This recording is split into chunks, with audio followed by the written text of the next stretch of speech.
lisääntynyt riesa, josta ei ole kovin paljon kuitenkaan tietoa, koska vaikka tiedetään, että ne kohdistuu milloin pankkeihin ja milloin mediaan, milloin erilaisiin viranomaisiin, niin on hyvin harvoja niiden uhreja, jotka sitten kuitenkaan suostuisi keskustelemaan ja kertomaan niistä, mihin on ihan tietyt syyt.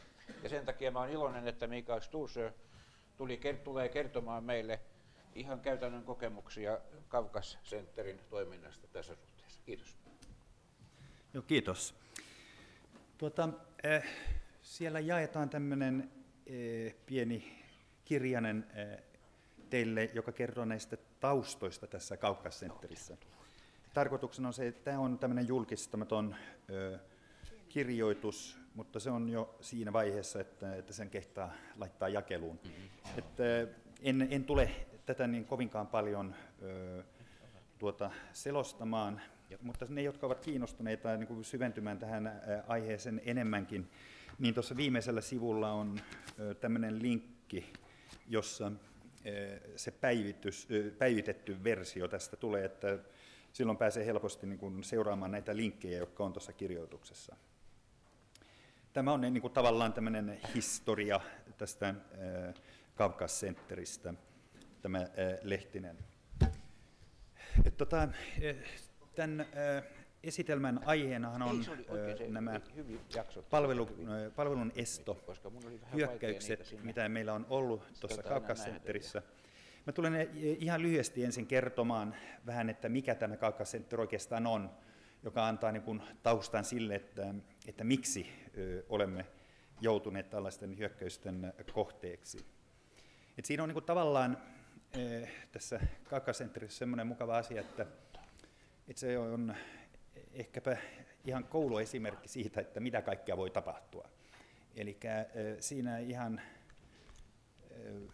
palvelun estohyökkäykset, domain-kaappaukset, kaikki ne tällaiset, niin ei ole oikeastaan yhtään asiaa, jonka kohteeksi emme ole joutuneet. Et siinä mielessä se on aika mielenkiintoista katsoa sitä historiaa, koska siinä tulee koko se kirjo, millä joku pystyy tai haluaa estää toista näkymästä verkossa tulee esille. Mutta kerron ihan lyhyesti ensin tästä, että mikä se on tämä Kavkas Center, jotta ehkä selittää osittain se, mitä sitten myöhemmin puhutaan. Nyt näistä teknisistä asioista, niin mitä liittyy tähän palveluksen estohyökkäykseen, niin täällä on läsnä yksi kaveri, joka tietää niistä enemmän, ja hän on lupautunut myöskin vastaamaan kysymyksiin, jos ne tekniseltä tasoltaan menee sinne sellaiselle korkeukselle, että minä en pysty siihen vastaamaan. Eli täällä on tämän julkaisun tekninen administraattori Islam Matsiev läsnä, ja siis mielellään vastaa kysymyksiin. Mutta tämä Kavkas Center, olette varmaan monet siitä kuulleet jonkun verran, koska se on ollut julkisuudessa silloin tällöin. Ja tämä on tällainen Tšetšeenien internet-uutistoimisto, joka oman ilmoituksen mukaan on itsenäinen, kansainvälinen ja islamilainen. Se on perustettu vuonna 1999 Groznissa, eli se oli juuri ennen tätä toista sotaa, joka alkoi joskus joulukuussa 1999, ja joka niin kuin tavallaan edelleen on käynnissä siellä. Tämän lehden tai julkaisun perusti semmoinen henkilö kuin Movladi Udugov, ja kun joskus välillä ihmettelee itsekin, että miksi venäläiset viranomaiset laittavat niin äärettömän paljon energiaa siihen, että ne haluavat kaataa tämän, niin mä luulen, että se aika pitkälle heijastuu juuri tähän Movladi Udugoviin, koska hän nimittäin oli se henkilö, joka hoiti ja johti Tšetšeenien informaatiosotaa silloin ensimmäisen sodan aikana 1994-1996, mikä oli erittäin onnistunut monella tavalla. Ja siinä jäi jotain hampaan koloon viholliselle.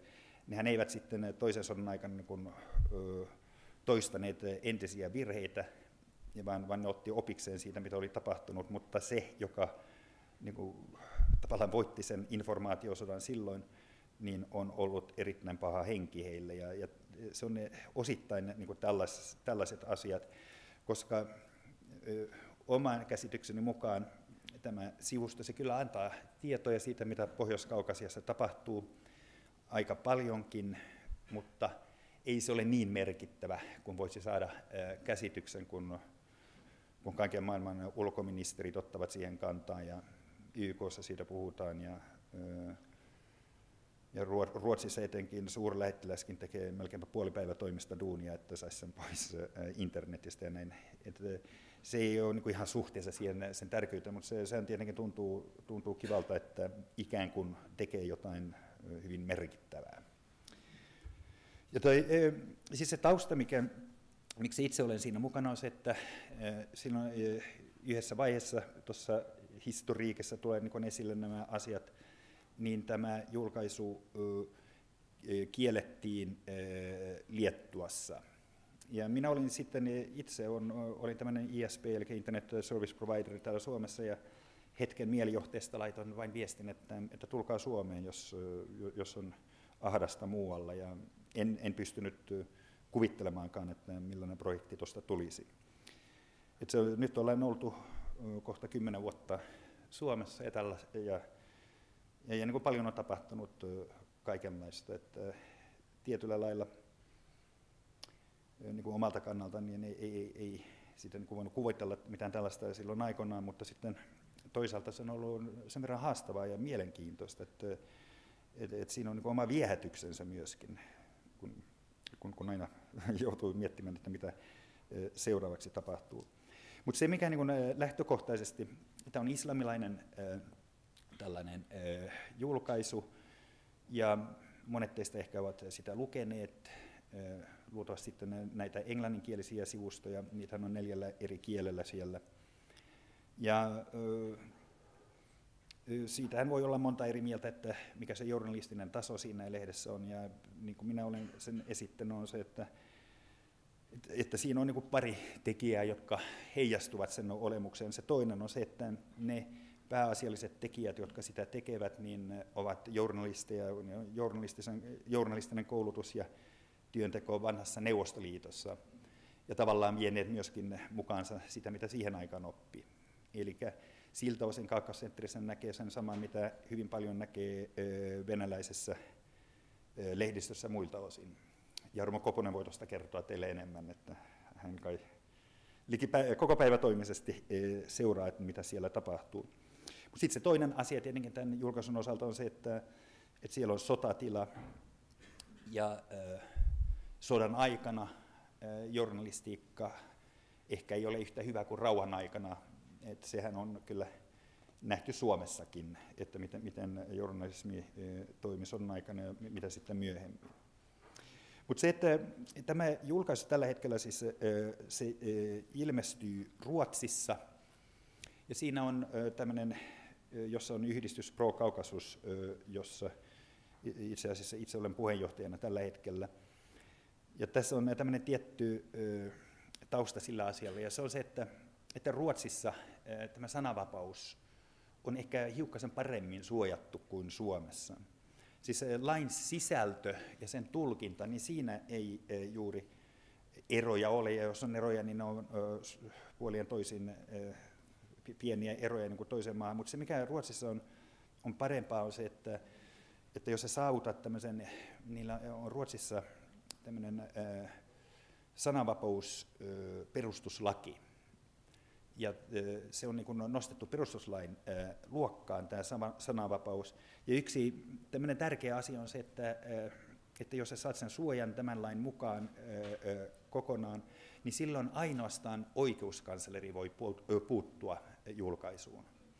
Kun sen sijaan esimerkiksi Suomessa niin meillä on tuhansia poliiseja ja sun muita, jotka kuka tahansa niin milloin tahansa voi aloittaa jotain esitutkintaa, ja jos on jotain esitutkintaa, joka liittyy nettipalveluun, niin aloitetaan sillä, että kaapataan nämä koneet pois. Mutta Ruotsissa se ei käy näin. Poliisi ei saa edes aloittaa esitutkintaa ennen kuin oikeuskansleri ja hän henkilökohtaisesti on antanut siihen luvan. Ja tästä on ollut siis matkan varrella, mä luulen, että se on 5 tai 6 kertaa, kun Venäjän suurlähettiläs on lähestynyt Ruotsin oikeuskansleria, joka kerta tähän saakka on sanonut, että hän on tutkinut tarkkaan asiat ja ei löydä mitään sellaista, mikä rikkoisi Ruotsin lakia vastaan. Ja se on sitten niin kuin piste sillä asialle. Mutta tästä syystä se on niin kuin kotipaikkana Ruotsi tällä lehdellä, mutta sattumoisin yksi näistä teknisistä administraattoreista on myöskin Suomessa, että aika paljon sitä niin kuin teknisen puolen asioita ne tehdään Suomesta. Ja niin kuin omalta osaltani niin en ole lainkaan mukana tuossa lehden toimituksessa, enkä puutu sen toimituksen työhön ja näihin asioihin, että se on ollut tämmöinen lähinnä sananvapauskäsitykseeni perustuva asia, että mun mielestä pitää aina antaa tilaa sananvapauden nimissä siinä, että erilaiset mielipiteet pääsevät julkisuuteen. Ja olen ollut tuolla teknisellä ja Internet Service Provider puolella turvaamassa sitä oikeutta. Mutta tämä ei ollut se asia, mistä niin kuin tänään oikeastaan pitäisi puhua, vaan se on nämä palveluksen estohyökkäykset. Ja tässä niin kuin ihan lyhyesti tämmöinen pieni kaava siitä, että mitä se tarkoittaa. Eli aiemmin puhuttiin enimmäkseen tämmöistä denial of service, mutta nykyään nämä hyökkäykset ovat aina distributed. Eli kysymyksessä on se, että hyökkääjä saa käyttöönsä tämmöisen niin kutsutun bot-verkon, jossa on sitten kymmeniä tuhansia, voi olla satoja tuhansia työasemia, yleensä kotikoneita tai mitä tahansa internettiin liitettyjä koneita, jotka ne jollakin haittaohjelmalla saavat haltuunsa. Ja sitten se, joka ohjaa tätä hyökkäystä, pystyy ohjaamaan näitä bot-koneita tai zombikoneita. Ja yksi tämmöinen merkittävä asia on se, että vaikka silloin tämä niin kuin pääserveri oli Ruotsissa, julkisesti siellä ja niin poispäin, kun ne alkoivat suuressa määrin nämä hyökkäykset, niin suurin osa hyökkäyksistä jo silloin tuli de facto Etelä-Amerikasta ja Aasiasta. Mutta kysymyksessä lienee se, että tietokoneiden suojaus näissä maissa ehkä on vähän alemmalla tasolla kuin länsimaissa. Eli ne, jotka rakentaa näitä bot-verkkoja, niin sieltä löytyy enemmän näitä koneita, joita voi saada haltuunsa. Ja juuri se, että nämä tavat, että millä estetään tämän serverin palvelua yleisölle, on juuri se, että kun on niin hirveästi näitä koneita, kymmeniä tuhansia, satoja tuhansia, niin kun jokainen niistä tekee jotain toimintoa kohti tätä serveriä, niin siitä kasvaa niin suuri rasite ja tämmöinen laajakaistan haltuunotto, että normaali toiminta ei silloin enää toimi. Ja ne, jotka voivat olla niin kuin uhreina näissä asioissa, niin on, mitä nyt yleisesti tiedämme, on tietenkin tämmöiset profiloidut sivustot, niin kuin esimerkiksi tämä Kafka Center on, että joku ei niistä tykkää ja tekee sitten kaikkensa, että saa sen palvelun pois. Sitten meillähän on tämä toinen puoli, joka on oli tässä jokunen kuukausi sitten esillä Suomessakin, missä kohteena oli pankit ja julkiset palvelut. Eli silloin kyseessä on se, että tavallaan laitetaan tämä yhteiskuntamme infrastruktuuri pois toiminnasta. Ja sitä ei nyt tiedä, että kuka silloin oli sen taustalla. Ruotsissa on ollut samankaltaisia tämmöisiä kampanjoita kuin mitä Suomessa nyt oli, ja nämä oli samanaikaisestikin osittain. Että siinä saattaa hyvinkin olla, että kun puhutaan tämmöisestä cyber war-toiminnasta, niin joku taho haluaa testata, että mitkä ovat valmiudet, jotta tietää, että jos tosi tulee, niin millaisilla resursseilla saadaan yhteiskuntaa tietoliikenteen osalta lamannuttua.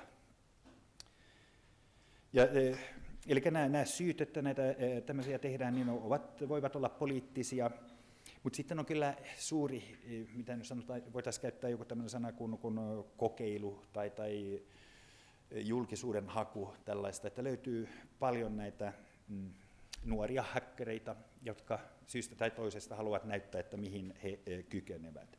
Eikä niillä ole niin mitään tämmöistä rahallista intressiä siinä asiassa. Ja juuri, no siinä yksi tämmöinen mielenkiintoinen asia, tuossa parisen vuotta sitten, että onko siitä nyt 3 vuotta, niin Ruotsin poliisin sivustot menivät pois netistä tyystin ja kesti liki viikon ennen kuin ne saivat ne ylös taas nousemaan. Ja siinä oli aika mielenkiintoista. Mä luulen, että se oli joku 14-vuotias ruotsalaispoika, joka oli vähän vihainen siitä, kun joku syyttäjä oli vienyt Pirate Bayn serverin tai jotain vastaavaa, niin hän kirjoitti tämmöisen HTML-koodin, ehkä pari riviä pitkä, ja sitten Irkku-kanavilla, kun oli samankaltaistensa kanssa tekemisissä, niin sanoi, että ladatkaa tekin tämä koodi niin kuin sinne taustalle koneeseen.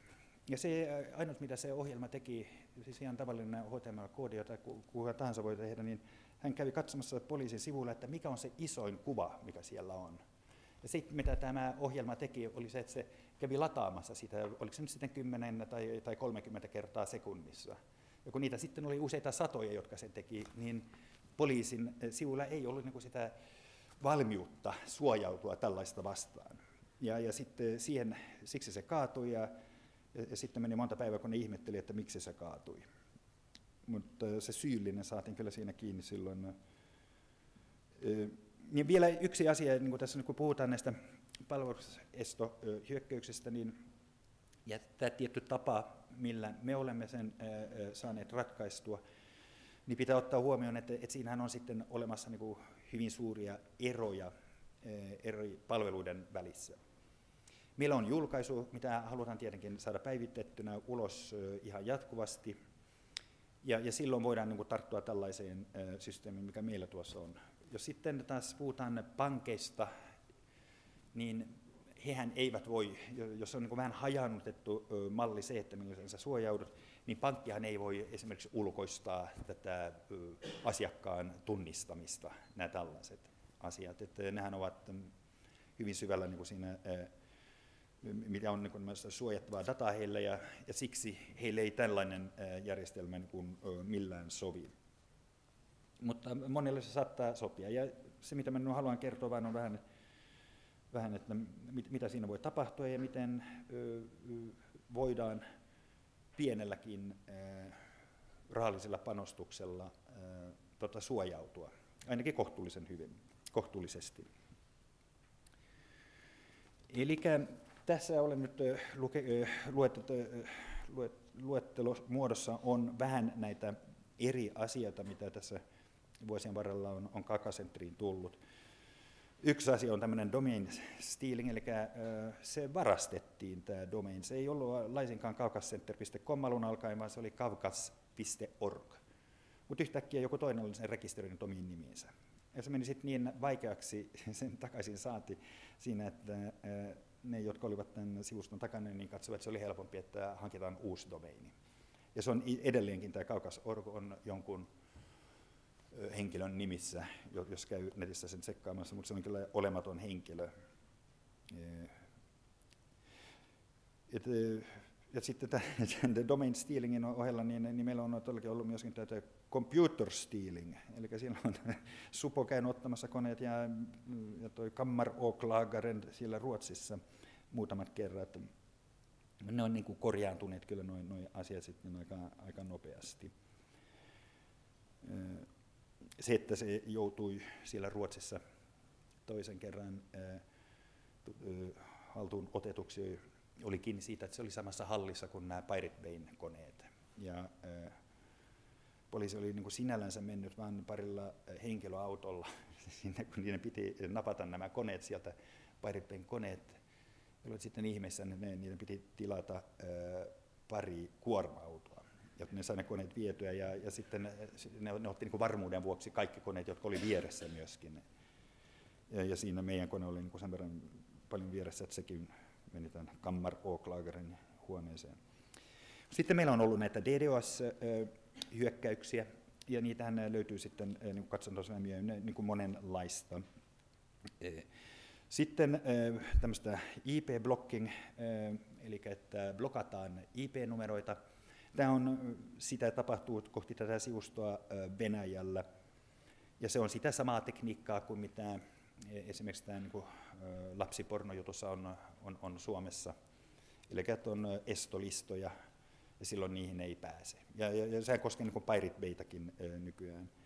Nuohan ovat niin kuin kohtalaisen harmittomia, koska kuka tahansa pystyy niitä niin kuin kiertämään. Et jos esimerkiksi haluaa nyt tänään on pakotettu lähestulkoon kaikki internetoperaattorit Suomessa blokkaamaan tätä Pirate Baytä, mutta jos laittaa Googleen vain, että Pirate Bay ja IP, niin siinä tulee ihan niin kuin silmien eteen heti niin kuin nämä suorat IP-numerot, koska jos sä käytät sitten näitä muita IP-numeroita, niin pääset kuitenkin se ohitse. Et noi on niin kuin tämmöisiä harmittomia, mutta mitä kuitenkin esiintyy jonkun verran. Sitten meillä on tämä DNS-manipulaatio, eli että ne ohjataan muualle. Ja yksi asia, mitä mulle huomasin tässä nyt äsken, että jäi tuosta vihkoisesta pois, että siinä tulee hyvä tarina vielä lisäksi. Että siinä yhdessä vaiheessa kävi näin, että valtiollinen venäläinen suuri operaattori kaappasi koko tämän domainin. Eli sitä on tapahtunut, siis se ilmoitti juuri tasolta sinne ulkomaille, että tähän domainiin tuleva liikenne tulee niin kuin ohjata Venäjälle ja sitten niin kuin heidän koneisiinsa. Tällaista oli tapahtunut jossakin vaiheessa, oliko se Intiassa vai Pakistanissa, missä oli tapahtunut vahingossa, että tuolla menettelyllä niin saatiin arabimaista niin kuin merkittävä osa internet-toiminnasta pois pelistä. Tässä oli niin kuin jonkinnäköinen kokeilu, millä ne katsoi, että meneekö tuollainen läpi vai ei. Et se oli nyt päivän 1,5–2, kun se oli poissa. Eli näimme, että ne olivat tehneet. Tällainen on hyvin räikeästi vastoin näitä internetin sääntöjä, ja siksi se ei niin kuin kovinkaan kauan myöskään pysynyt yllä tuo asia, mutta se oli mielenkiintoinen homma sekin. Sitten meillä on niin kuin aika paljon tämmöistä niin kuin poliittista painostusta, että ennen kuin se tuli tänne Suomeen ja täältä sitten Viking Linella Tukholmaan se serveri, siihen aikaan oli yksi serveri vain, ei oli niitä kaksi siihenkin aikaan, niin se oli käynyt monessa maassa, Yhdysvalloissa, Englannissa, Malesiassa ja sitten Liettuassa ja Eestissä.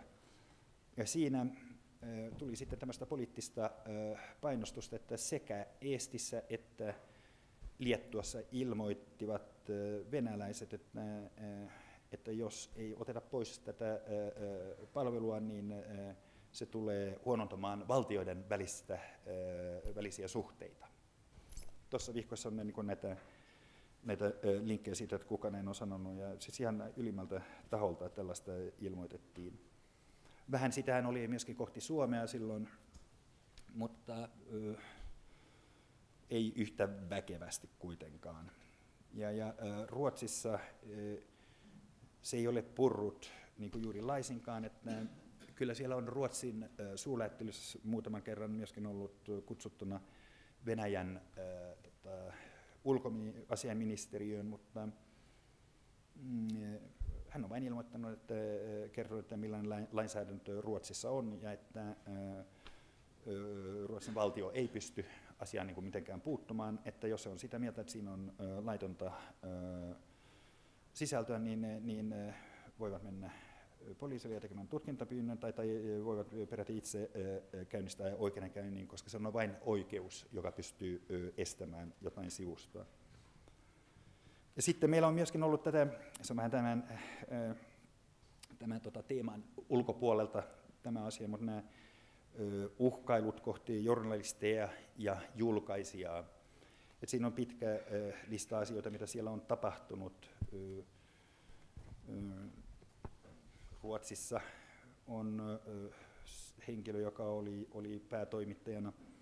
Venäjä esitti luovutuspyynnön hänestä, ja se meni Ruotsin korkeimpaan oikeuteen, joka totesi vain, että kyseessä on poliittiset syyt, eli että ei suostuta siihen. Tämä niin kuin, syy, miksi minä itse olen nyt täällä ollut puheenjohtaja jonkun verran, on kiinni siitä, että se aikaisempi, joka oli puheenjohtaja, yksi hyvin ruotsia puhuva tšetšeni Ruotsissa, niin kävipä niin, että hänellä oli lähes koko suku oli kyllä muissa maissa, mutta oli yksi vanhempi veli Tšetšeniassa. Ja tämä veli vangittiin, ja sitten hänen otettiin yhteyttä ja kerrottiin, että jos hän jatkaa toimintoa, niin veljelle käy erittäin huonosti. Ja siinä hän sitten niin ajatteli, että ei voi sitä riskiä ottaa. Ja sitten mä olin porukassa ainut, jolla ei ole mitään sukulaisia Tšetšeniassa, niin siksi mä olen puheenjohtaja. Mutta noista, tota kaikkea on tuossa matkan varrella niin kuin nähty. Siitä on siis vähän juttua tuossa vihkoisessa. Mutta jos sitten mennään varsinaisesti tähän DDoS:ään, niin sehän on siis kyseessä on tavoitteena on verkkopalvelun lamauttaminen siten, että se ei pysty antamaan sitä palvelua käyttäjille, kun on tarkoitettu, joko että se saadaan kokonaan kytkettyä pois verkosta, se palvelu, tai ainakin, että siihen tulee niin kuin, sen verran paljon hidastusta, että se vakavasti häiritsee sitä toimintaa. Ja näitähän voi luetella niin kuin monella eri tavalla, mutta yksi tämmöinen karkea tapa jaella näitä DDoS-hyökkäysten toteuttamistapoja on nämä 3, mitä tuossa on lueteltu. Eli se ensimmäinen, joka kenties on se yleisin, on vaikea sanoa, mutta ainakin se on hyvin yleinen, on se, että kulutetaan tämän serverin resursseja. Että joko sitä kaistaa, että jokainen kone, joka on internetissä kiinni, niin sehän on jollakin nopeudella toimivalla piuhalla kiinni netissä. Jos sitä täytetään muulla tavaralla, niin silloin se varsinainen tavara ei enää pääse siinä liikkumaan. Sitten voi olla kyseessä myöskin se, että huolehditaan siitä, että levytila tai tietokannat täyttyvät roska-aineistolla. Enpä tiedä, että onko tuollainen niin, se on niin kuin tavallaan sen verran helppo puuttua, että en usko, että sitä niin hirveästi enää esiintyy. Ja sitten on tämä, se, että käytetään, saadaan aikaiseksi sellaisia prosesseja siinä koneessa, että tämän serverin suoritin prosessori ei jaksa tehdä näitä varsinaisia tehtäviä. Sitten että nämä on niin kuin ne, mistä mä tuossa kohta puhun enemmän. Sitten toinen ryhmä tämmöisiä DDoS-hyökkäyksiä on näiden niin kuin ohjaustietojen muuttaminen. Silloin kyseessä hyvin pitkällä on se, että ulkopuolelta pystytään vaikuttamaan siihen, että nämä reititystiedot reitittimissä eri puolilla reittiä vievät harhaan, eli että eivät vie kohti sitä konetta, mihin halutaan. Yhtä lailla tämä nimipalvelutiedot, jos nimipalvelukoneisiin pystytään vaikuttamaan, niin silloinhan käyttäjän kone ei löydä sitä kohdettaan. Ja sitten on kolmas ryhmä tämmöisen niin väärän lähetteen syöttäminen. Eli kysymyksessä on silloin se, että kun näissä serverissä kuitenkin on aika rutkasti näitä skriptejä ja muita, niin oikein onnistuneella ohjelmapätkällä niin voidaan kaataa käyttöjärjestelmän tai prosessin ihan täysin. Sitten lyhyesti tätä, että mitä meillä on ollut tässä DDoS:n saralla meillä päin, niin siis sinällänsä ne ovat jatkuneet vuosikausia koko ajan. Että on tämmöinen tietty taso näitä hyökkäyksiä jatkuvasti. Ja useimmiten ne kohdistuu juuri serverin skripteihin. Se, mikä niissä on sitten tuo, että noita, kuka niitä nyt sitten tekeekään, niin niihin pystyy niin kuin aika hyvin puolustautumaan itse, että filtteröimällä, niin siitä tullaan niin seuraavalla sivulla, mutta ne ei ole kovinkaan pahoja. Mutta sitten nämä kaksi suurta hommaa on, toinen on tämä SYN-FLOOD-homma, eli silloin laitetaan tämmöisiä TCP/IP-paketteja tulva niitä paketteja kohti serveriä, ja TCP/IP-tekniikassa on kyse se, että silloin siihen vastataan ja kätellään sitä lähettäjää, niin koneen resurssit menee niin kuin hyvin pitkälle siihen, että tekee tämmöistä kättelyä jonkun koneen kanssa, joka ei ole olemassakaan. Ja sitten nämä UDB-fluidit taas on, siinä UDB:ssä niin paketti, siinä ei ole sitä vuorovaikutusta lähettäjän ja vastaanottajan välillä, mutta se on ilmeisesti niin kuin nokkela tapa täyttää kaistaa täysin. Ja sitten meillä on paljon näitä, että on kombinaattoja näistä yllä olevista. Mutta se, mitä oikeastaan piti niin hiukan puhua tässä, otan sen nopeasti, että aikataulu ei häirinyt liikaa, niin on tämmöinen suurhyökkäys, mikä meillä oli tuossa heinä-elokuussa viime vuonna. Ja silloin nämä operaattorit, joiden kanssa me toimittiin, niin laskivat tämmöisiä määriä, että pahimmillaan meillä tuli 60 miljoonaa pakettia sekunnissa kohti serveriä. Ja ne täyttivät, siinä oli siis sekä SYN että UDP:tä kyseessä, ne täyttivät peräti 74 gigabit sekunti nopeutta, eli niin valtavan paksu kaapeli, että harvalla palveluntarjoajalla on edes semmoista. Ja sitten se hankaluus oli vielä se, että oli kombinaatio erilaisista hyökkäyksen lajeista, mikä teki sen, että siinä ei oikeastaan niin kuin pystynyt millään filtteroinnilla. No totta kai siinä jo meni se, että missä meillä oli palvelut siellä PRQ:ssa silloin, niin ei niillä ollut kapasiteettia siihen. Että siinä koko talo oli jotain suuruusluokkaa, mitä niillä oli kaistalevyyttä ja kuitenkin suhteellisen iso talo ja ei ne voinut yhdellä asiakkaalle laittaa niin kuin kaiken. Että se meni täysin tukkoon. Eli se ylitti tämän kapasiteetin. Ja se, mitä voi tuossa tehdä, on se, että tämmöisen normaali hommassa niin pystyy tänne liikenteen filtteröinnillä ja blokkauksella tekemään. Eli jos joku kone, sanotaan, on 3 kertaa sekunnissa yhteydessä sun koneeseen ja pyytää jotain palvelua, niin laitat vain automatiikka-skripti päälle, joka tekee sen, että se pysähtyy ennen kuin se pääsee palvelimeen kiinni. Sitten on näitä firmoja siellä ulkopuolella isossa maailmassa, jotka myöskin tarjoavat tätä palvelua. Ja niitä on niin kuin kahdenlaisia oikeastaan. Että toinen on se, että on tämmöiset webhosting-firmat, joilla on niin suuret kapasiteetit ja myöskin erityisvalmiudet tähän palvelun estohyökkäyksen torjuntaan. Että yksi tämmöinen hyvä maininen sellainen firma on tämä Staminus, jota me myöskin ollaan käytetty. Ongelmana näissä firmoissa sitten on usein se, että jos tulee liian suuria hyökkäyksiä, niin ne laittaa kädet pystyyn. Toiset taas toimii sillä lailla, niin kuin tämä Staminus, että jos tulee liian paljon, niin ne pystyy sen katkaisemaan sen liikenteen vain ja odottavat, kunnes taso menee alaspäin ja sitten menee päälle uudestaan. Ja sitten se kolmas on tämmöiset reverse proxy-palvelun käyttäjät, eli silloin sulla ei ole kone siellä jossain, vaan se on vaan se, että kaikki liikenne tähän palvelimeen sekä ulos että sisälle menee tämmöisen proxy-koneen kautta. Ja siinä senhän näkee itse kukin, että meillä on tällä hetkellä käytössä tämmöinen Cloudflare-niminen firma, joka on erittäin hyvä siinä. Ja siinä on myöskin se, että on hyvämainen iso firma, joka tuon tekee, niin on se, että sillä on pelottava vaikutus. Koska bottiverkon, kun sä saat haltuun 100 000 konetta ja tällaista, niin se degeneroituu. Että ne jäävät kiinni nämä koneet, ja sitten sun pitää rakentaa sitä uudestaan. Ja isoilla firmoilla on se kyky, että ne ovat hyvin paljon nopeampia siinä, että ne degeneroituu sitä. Että siksi joku tämmöinen voi olla hyvä. Mutta sanoin vain niin tästä, että miten pienellä rahalla sen voi tehdä ja tällaista, että kerron tuossa ihan sitten parilla sanoa, mitä meillä on niin kokonaisuudessa tehtyä. Että siinä kun nämä hyökkäykset menivät siihen niin kuin maksimiinsa, niin tämä Staminus maksoi jotain 4-5 tuhatta euroa kuukaudessa se suojaus. Ja olisi voinut mennä vieläkin enemmän. Joo, okay. Kun sen sijaan tämä Cloudflare, niin sä pystyt ihan niin kuin 200-300 kuukaudessa saamaan sitä suojaa itsellesi. Ja se paras on se, että tietenkin yhdistää nuo kaksi. Ja se, mikä vielä on yksi tämmöinen hyvä asia, lisäpuolustusta, tämä on viimeinen pläty, niin lisäpuolustusta on se, että pitää osoittaa hyökkääjälle vähän ajatella, että mitä hän ajattelee.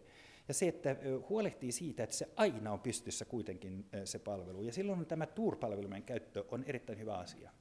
Eli se on tämmöinen, jotkut teistä ehkä tietää, mutta Tor-palvelin verkossa sä pystyt tämmöisenä hidden servicenä piilottamaan jonkun koneen sinne jonnekin, kuka ei tiedä missä se on edes. Ja se on hidas Tor-verkko, mutta toisaalta se antaa sen täydellisen anonymiteetin ja se on hyvä käyttää. Blogosfäärin käyttö on myöskin se, että heijastat näihin suurin blogipalveluihin sun omat sivustot. Ja sitten se puolustuskunnan, kun se on hajautettu toi hyökkäys, niin parhaimmillaan se on puolustuskunnan hajautettu. Eli käytät monta menetelmää samanaikaisesti ja ennen kaikkea juuri se, että valmistautuu ja selvittää vaihtoehtoja etukäteen. Että jos tapahtuu jotain uutta, niin on jo niin kuin muutaman napin painalluksella saat sen sitten taas pyörimään eteenpäin. Että tämä olisi tässä. Kiitos kovasti. Tämä oli hyvin yksityiskohtainen ja tarkka selvitys. Kiitos. Ja nyt menemme seuraavaan paneeliin hiukan myöhässä.